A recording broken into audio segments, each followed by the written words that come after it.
de l'administration des territoires et de la décentralisation. Merci pour vos ovations. Nous avons après. Nous aurons d'abord les mots de bienvenue, différents volets de la stratégie globale de l'éducation civique et électorale. Le volet 3, la campagne digitale. Et ensuite, le plan cet atelier, M. Moutagassila. Mesdames et messieurs, chers sociétés civiles, la présente cérémonie officielle d'identification des besoins en éducation civique et électorale et de développement.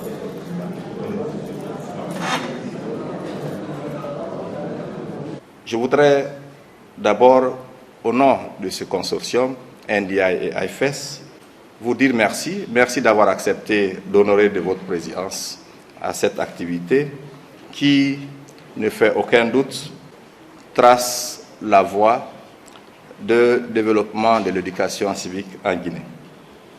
Je voudrais aussi dire merci à l'ensemble des organisations de la société civile qui ont participé dans la phase préparatoire à l'élaboration de cette stratégie. L'éducation civique à la citoyenneté et la formation électorale constituent des actions extrêmement importantes dans la vie d'une société moderne et démocratique. Elle aide l'administration électorale dans l'exécution de son rôle d'organiser des élections libres, justes, transparentes, efficaces et rentables. Elle aide également à sensibiliser le corps électoral à l'importance de participer aux élections. Et enfin, elle aide à fournir aux citoyens l'attitude, les comportements et les connaissances de base qui stimulent et consolident la démocratie et s'engagent collectivement dans un développement harmonisé et structuré. Elle est donc essentielle dans la formation et penche à la stratégie d'éducation civique qui peut nous engager tous dans une démarche visionnaire. Une stratégie bien conçue les aidera à réunir les ressources nécessaires à communiquer avec l'ensemble des populations auxquelles le projet fait appel, soit la participation, soit en tant que partie prenante, ou soit en tant que partenaire. Durant une élection, cette éducation assure un comportement approprié des citoyens pour une élection pacifique, la tolérance, l'acceptation des résultats issus des urnes. Face à ces enjeux majeurs que l'Agence américaine pour le développement international, l'USAID, a bien voulu, à travers un moyen financier d'accompagnement et un moyen technique, confier la confiance à un consortium, je le disais, NDI et IFES, pour piloter un projet d'accompagnement de la transition et des processus électoraux sur les 4 prochaines années.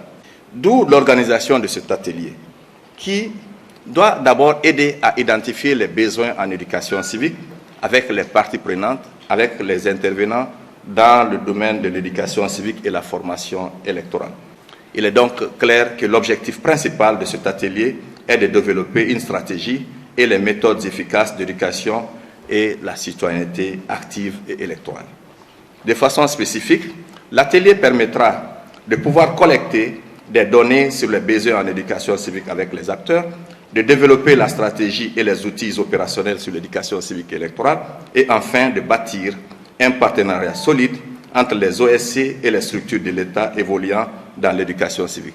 Je vais citer ici l'Agence nationale pour la promotion de l'éducation civique et la paix. Je vais citer des organisations et des structures de l'État telles que la Direction nationale de l'éducation civique, la Direction nationale des affaires politiques et l'administration électorale, et j'en passe.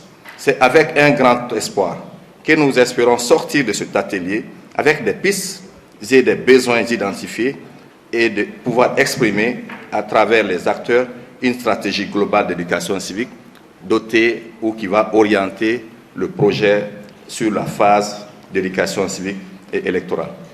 Des instruments vont être aussi des orientateurs, des acteurs et les partenaires qui vont pouvoir bénéficier des subventions très bientôt sur toute l'étendue du territoire pour pouvoir aider l'État à piloter sa politique d'éducation civique, mais aussi aider les citoyens en tant que candidats en tant qu'électeurs à pouvoir avoir une attitude consolidée, mais une attitude aussi citoyenne pour le développement et l'équilibre social dans notre cher pays. Nous remercions donc les institutions, le gouvernement et les structures étatiques qui ont bien voulu accompagner la société civile et la Fondation internationale pour les systèmes électoraux et NDI, les médias aussi, et l'ensemble des participants qui se sont mobilisés pour la réussite de cette activité. C'est sur ces mots que je voulais placer un espoir de réussite à cet atelier. Je vous remercie et je souhaite bonne session pour l'élaboration de la stratégie et l'identification des besoins en éducation civique. Je vous remercie. Un exercice vraiment stratégique qui va lancer les activités absolument clés à la transition et des élections et le succès dans l'avenir pour le Guinée. Tout le monde avait vraiment dit toutes les choses très importantes. Je ne veux pas redire ce que les gens avaient dit. C'est toujours le danger d'être au milieu de... Mais je voudrais bien remarquer que je suis très, très gratifiée par la présence du ministre, la présence des autres représentants du gouvernement de Guinée, parce que l'implication de l'État ici montre la volonté politique pour l'inclusion, pour le vrai démocratie. Parce qu'on ne peut pas avoir la vraie démocratie sans la vraie participation des citoyens. Et qu'est-ce que ça veut dire la vraie participation? C'est pas simplement voter, mais voter avec une conscience, voter avec une connaissance des problématiques, les défis, et faire un vrai choix basé sur une connaissance, basé sur une éthique qui touche à toute la société, pas seulement à l'individu. Alors, cet exercice est très, très important. Le reste de programmation est très, très important. Mais ça ne peut pas vraiment avoir du succès sans l'implication de bien l'État, parce que on va avoir des élections dans l'avenir. L'élection de transition, mais aussi d'autres élections. Et on met en place, avec cet effort de civisme, on met une fondation forte pour faire tout ça. Et alors, je suis, comme j'ai dit, très gratifiée pour voir que le gouvernement est fortement impliqué en ça. Je voudrais bien aussi remercier tous les participants qui avaient pris leur temps et montré leur volonté d'être impliqués dans un exercice qui est si important que celui-là. On a besoin de vos inputs, vos perspectives pour vraiment avoir le succès dans l'exercice. Merci, merci pour être ici, pour votre participation. On va avoir des défis dans tout cet exercice de tout le programme parce que les transitions, les élections ne sont jamais faciles. S'ils étaient faciles, on n'aura pas besoin d'aucune aide. On est ici pour vraiment aider autant qu'on peut pour que le Guinée avoir du succès et on peut faire une bonne transition